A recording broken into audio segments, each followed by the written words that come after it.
Hello everyone, I hope you're having a wonderful day today. I thought I would do a Vanda update. I've got several beautiful spikes on my Vandas that I want to share with you today. The first one is this one. Oh my goodness, this one's going to bloom so beautifully soon. This one is my Vanda Tayani cerise, and I bought this one back in October.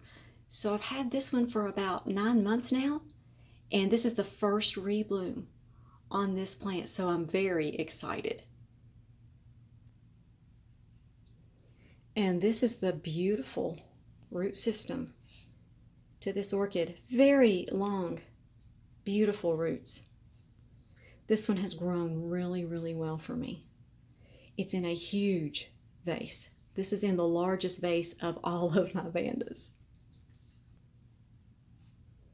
And this is the beautiful foliage of that orchid.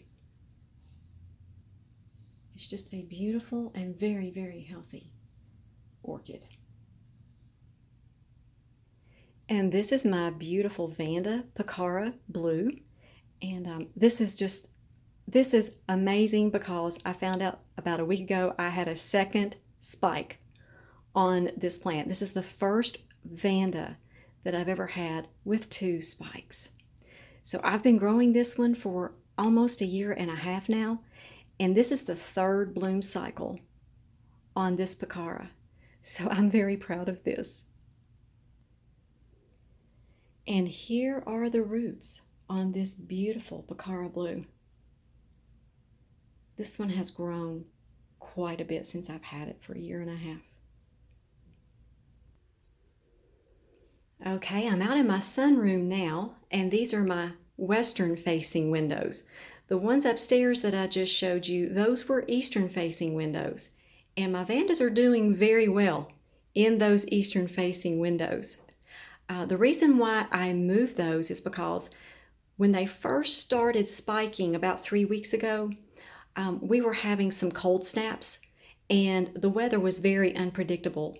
So I didn't want them out here where there's not as much of, I can't control the temperature out here quite as well as I can up in that room. So I wanted to give them as constant a temperature as I possibly could so I wouldn't have bud blast, and they have done really well. Okay, so back to this one. This is my Vanda Sensei Blue, and this one has bloomed 3 times in a year and 4 months. So what I've learned about this one is when they're blooming a lot, I'm going to have to fertilize them at a little bit of a higher rate.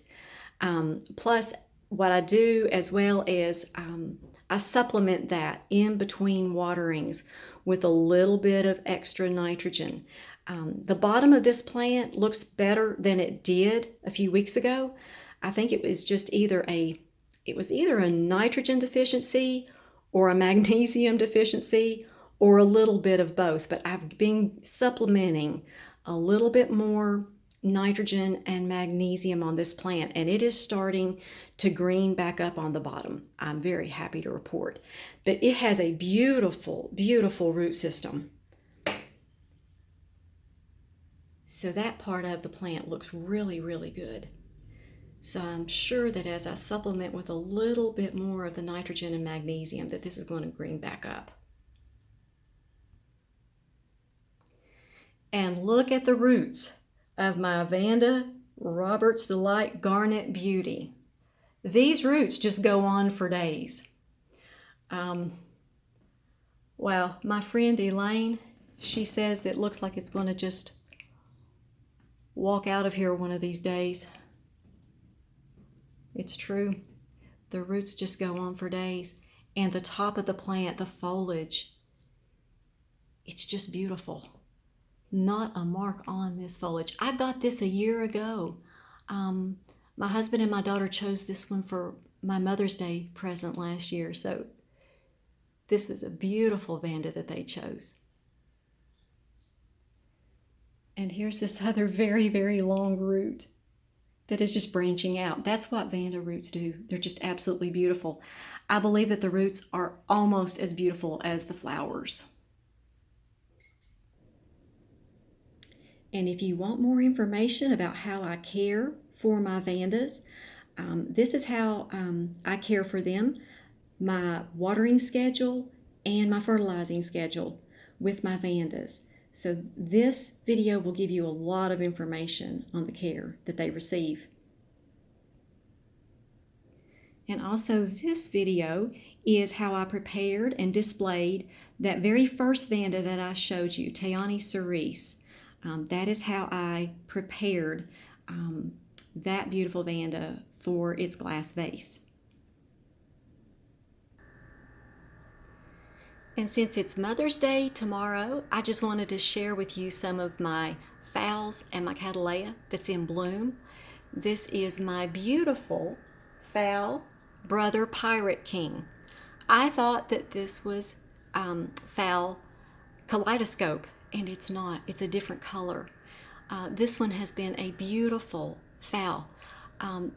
It has bloomed for me within 9 months of its initial bloom.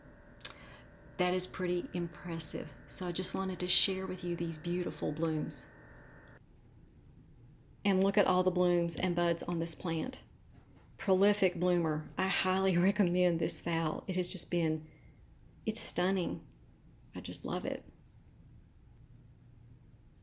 And here's my red Caribe that I did the huge repotting on back at the end of August with my little no ID miniature. I call it my mini intensity because I have a regular size phal that has the same coloration and it is phal intensity, but this is a miniature, so it is a no ID.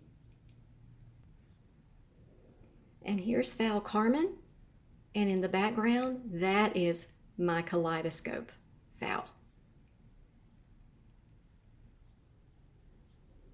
And here's phal Cool Breeze on the left, and there's my little miniature no ID that has been a tester phal for me. I think that she's not a tester phal anymore. Her name is Star, and she's now one of my favorites.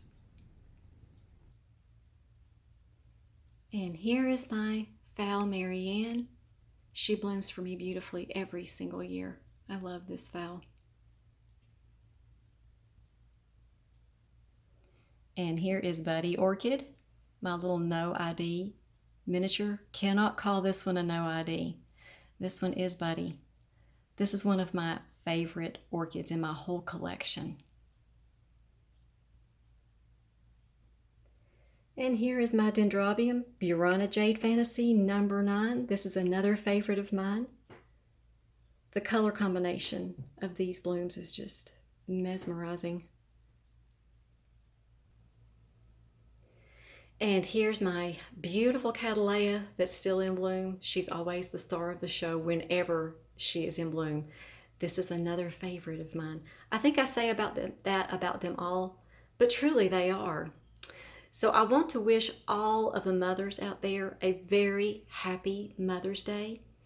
And thank you all so much for watching, and be highly favored, deeply loved, and greatly blessed. And we'll talk to you all next time.